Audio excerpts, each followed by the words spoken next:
We'll start out today's lightning round with Austin Ward. Austin, go ahead. Hey, Ryan, I know that the challenge for toughness for CJ, that's a daily, every game, weekly kind of thing. Is there something else that you've challenged him with this week that you want to see as he comes back from that injury and gets rolling here?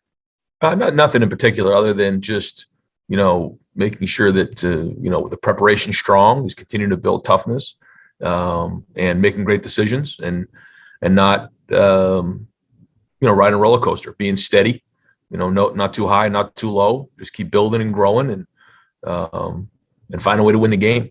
And that's what it is. All righty. We'll go next to Clay Hall, WSYX. Hey, Ryan, no X's and O's for me. It's homecoming.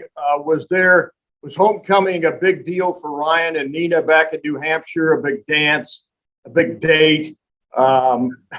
Take me back to your collegiate years.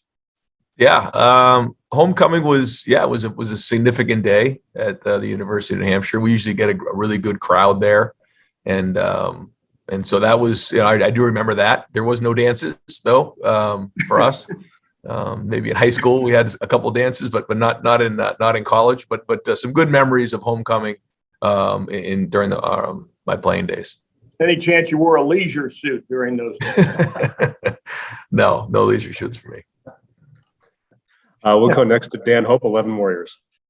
Hey, Ryan, obviously the bye week coming up next week, do you talk to your team at all about the importance of, finishing this first half of the season strong and taking some momentum into that second half of the year? Yeah, we'll talk about that after the game. Right now, I don't even want to talk about that. I really just want to focus on this game right here and just maximizing today and just worrying about exactly Saturday. I do hear exactly what you're saying, and I've thought about that, but I really wanted to focus on just playing really great on Saturday, not what's coming next. Because, they're, like you said, I think exactly what you just said is real, but let's just focus on winning this game and finding a way to win this game, however it looks. And then we'll go from there. All righty. Next up, Nathan Baird, Cleveland.com. Ryan, you've obviously got a lot of fast, agile guys on this team. What is it about Amaka Igbooka in particular that makes him a potentially interesting fit as the kick returner? He's got good strength. You can see he's built strong and he's tough. He's for a young man, he's very, very mature. He takes his job very seriously. And again, we're just mature, we trust him back there. He's going to hit it. He's got to, our guys believe that he can take it. He's been close a couple times, hasn't got a lot of opportunities the last couple of weeks. But hopefully the next time he gets a chance to take it out, we got a chance for an explosive play. Alrighty, next we'll go to Tony Gerdeman, Buckeye Scoop. Ryan, your defensive ends and your defensive tackles have a somewhat friendly competition to lead the team in sacks. Right now, the defensive tackles are up 11-2. I'm wondering how you see that race shaking out, and can the defensive ends catch them? I hope so. That means we got more sacks. I think when you look at the pressure we're starting to get, I think that it's exciting. We're starting to get home on some things, and I think a lot of it has to do with our guys getting better at rushing, but also I think that, the quarterback maybe isn't seeing the same picture all the time, and that we're changing the picture up and changing the windows and changing the scheme. And when we can go from zone to man to zone, one high to two high, it maybe has him hold on to the ball just an extra second. And when that can happen, that allows our rush to get home. And so you're starting to see that come together, I think, in both areas. All righty, we'll go next to Joey Kaufman, Columbus Dispatch. Ryan, Seven Banks was talking to us last night and mentioned he doesn't think we've seen the best from him this year. And he had a lot of attention going into the year. What kind of second half of the season do you think you guys can see from him now that he's maybe starting to get a little healthier? Yeah, I just think, like you said, and maybe he said the best version of him. And that's the better he practices, the better he's going to play. And I wish I had a magical equation on how to make that different, but that's what it is. And he has had some better practices, had some better reps. And I think with that, he'll bring more confidence to the table and he'll play with more confidence. But certainly, want to see it and we need it. Next up, Tim May, Letterman Row. Tim. Yeah, Ryan, as you run this week, head into this week, You've talked a lot about Ronnie Hickman, et cetera, but are you really seeing him step big time forward as a leader as this season goes on? And how's it showing up, I guess?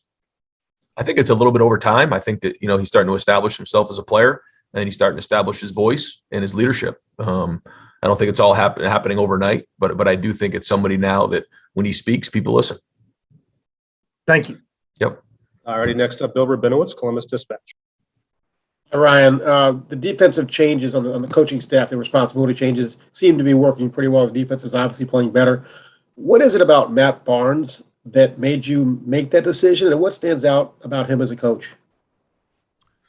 Well, I mean, it's still everybody involved. It's not just Matt. I mean, I think, Larry's done a great job. I also think Kerry's done a tremendous job. He's still very much involved, and, his day-to-day and what he's done has been tremendous.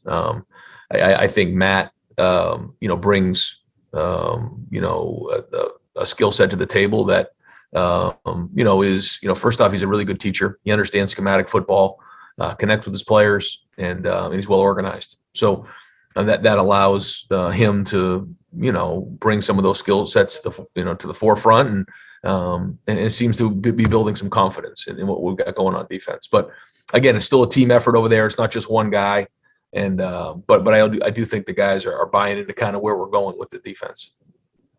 Thank you. Already got time for a couple more. We'll go to Jeremy Birmingham, Letterman Row. Hey, Ryan, I know you got a lot of things on your plate, and you're obviously trying to build a program on the back end with recruiting and stuff as well. But as you guys look at these noon games, I know you can't control the schedule, but do you have any concern about the way that it's impacting your ability as a program to recruit, considering how the demographic shifts have happened in America and you're recruiting from the West Coast and all over the place? And it does seem like it's stopping some key guys for you guys to get into campus. I mean, I think we're going to, have some night games here moving forward too. So I think there'll be opportunities for guys to come visit when they want to. It is harder for the West Coast guys to get here for a noon game, like you're saying, but there are still some guys within driving distance that should be able to make it.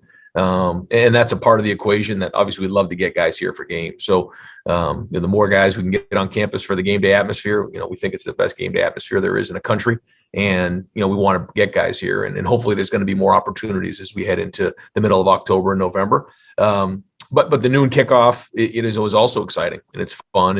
And for the guys who can get here, it's obviously the prime time, for Fox and some of the other guys. And so that's part of the equation as well. But we've had, I guess, a few noon games. We've also had some 3:30 and some night games as well. So, when guys can make it, we certainly want to get them here as many times as we can. And it's a huge selling point for our program.